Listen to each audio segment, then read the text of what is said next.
Tariffs benefit no one and harm almost everyone. American consumers are now noticing the effects of tariffs. The American economy is not performing as well as the American government had anticipated a year ago. In my opinion, this also has something to do with tariff policy. We do not want this escalation.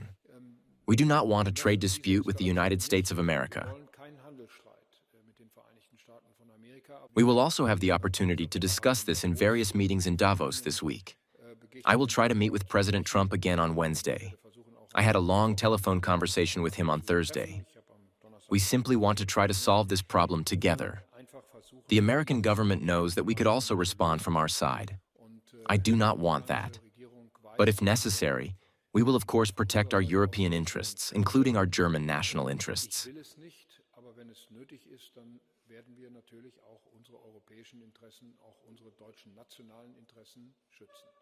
If we are confronted with tariffs that we consider unreasonable, we are in a position to respond. That is exactly what we will be discussing in Brussels on Thursday. The United States of America once had over 30,000 soldiers stationed in Greenland. There are currently fewer than 200. So obviously, even the United States' own threat analysis is not as dramatic as it is currently being presented, which does not mean that it could not become more serious again. The security situation could become more difficult. And since this is European NATO territory, we have an interest in protecting this area as well.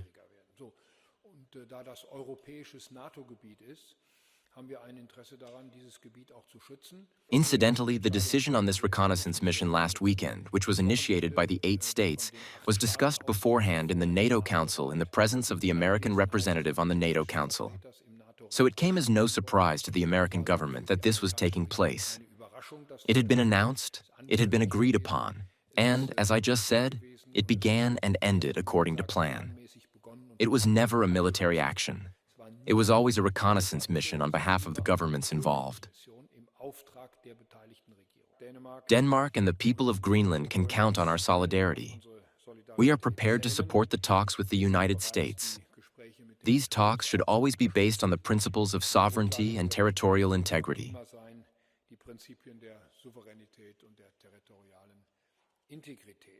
I would also like to mention the historic date that took place last Saturday. This was the historic signing of the Mercosur Agreement with 4 South American countries, which coincided almost exactly with the announcement of the U.S. President's decision to impose further higher tariffs. This is an important step for us, also for economic strength in what is now the largest single market in the world, together with the South Americans. I am in fact coordinating very closely with Emmanuel Macron on these issues as well. We had a long telephone conversation yesterday. France is affected by the American tariffs to a different extent than we are. And in this respect, I also understand that the French government and the French president want to react a little more harshly than we do. Nevertheless, we are trying and succeeding to adopt a common position before we go to the European summit. That will also be the case this time. We still have no indication that Putin is willing to come to the negotiating table and end this war. That is indeed my greatest concern for Europe's security at the moment. Not Greenland, but Ukraine. Thank you.